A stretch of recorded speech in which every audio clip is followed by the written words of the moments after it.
This is the Washington Times front page for Monday, July 11th, 2022. Thanks for joining us. I'm George Gerbo. As he heads out on his first presidential trip to the Middle East, officials say President Biden plans to try and persuade Saudi Arabia to pump more oil. Regional experts say the president will face tricky issues like that during his trip this Wednesday through Saturday, Guy Taylor reports. He'll begin with stops in Israel and the West Bank to meet separately with Israeli Prime Minister Naftali Bennett and Palestinian Authority leaders before traveling to Saudi Arabia. There's no guarantee the Saudis will agree to increase their crude oil production, but analysts say one behind-the-scenes aspect of the meetings will be to ease Saudi frustration over the president's attempts during the past 18 months to restore the Iranian nuclear deal.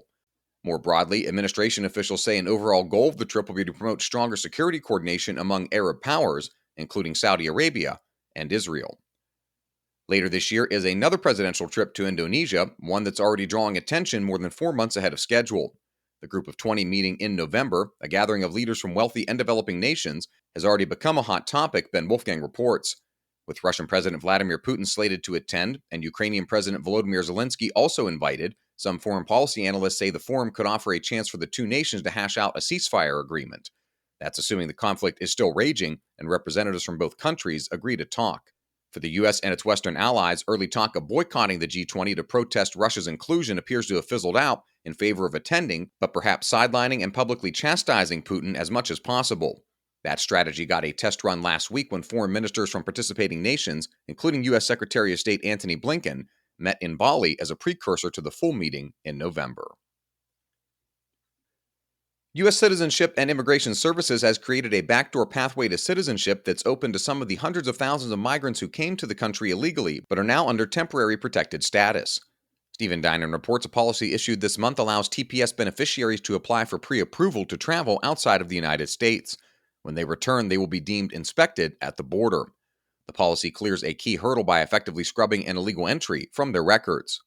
The policy is retroactive, meaning U.S. Citizenship and Immigration Services can grant the same inspected status to TPS beneficiaries who left and returned before the changes. USCIS told Stephen that it doesn't know how many people they expect to take advantage of the new travel rules or apply for an adjustment of status. You can read all of these stories at WashingtonTimes.com/front page. You can also find the entire lineup of Washington Times podcasts at WashingtonTimes.com/podcasts. Congressional Democrats are facing criticism for keeping their district and state offices closed to constituents because of the COVID-19 pandemic. Harris Alec reports their election opponents are trying to highlight the issue in this year's campaign. They say constituents are missing out on services and access because of long-lasting coronavirus-related office closures, even though pandemic fears have largely subsided after more than 2 years. Both Nevada Republican candidate Adam Laxalt and Maryland's 6th Congressional District Republican candidate Matthew Foldy are campaigning on the closures. Maryland's 6th District Democratic Congressman David Trone's office said in a statement that their offices have been fully open and fully staffed, as have our phone lines. A State Department grant to fund the promotion of the rights of atheists and other non-believers in Asia has drawn criticism from more than a dozen members of Congress. Mark Kellner reports the grants last year were designed to allow members of minorities and marginalized groups, particularly atheists and non-believers, to network and campaign for their freedom alongside religious believers. In a letter to the White House and State Department, some members of Congress say the funds could be used to promote atheism.